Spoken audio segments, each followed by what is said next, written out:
How to bold and italicize text in Figma.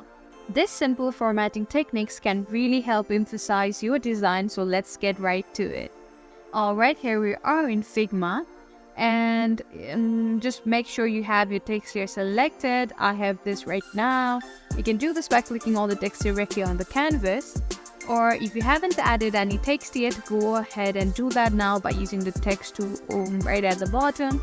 I already have a text and it says subscribe to Tech Basics, and yeah, and it says just please make sure you do that. I'm gonna wait you for a while. Just go down at the bottom, hit that subscribe button.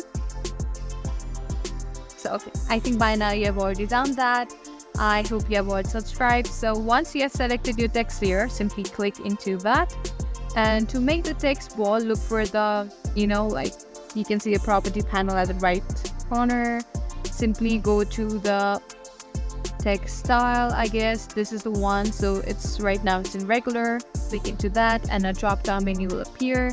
You can simply bold it by going to the semi-bold option. As you can see, you can immediately see the change in the canvas. If you want it more bolder, you can go for bold, extra bold, or black.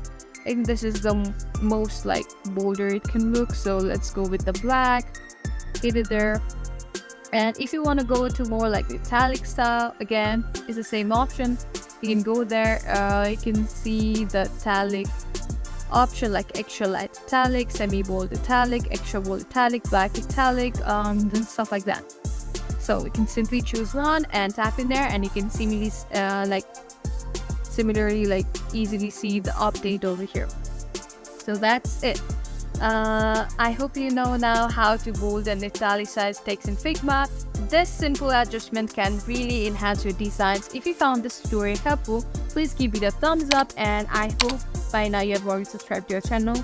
And if you have any questions or suggestions for future videos, leave a comment below. Thanks for watching, and I'll see you in the next one.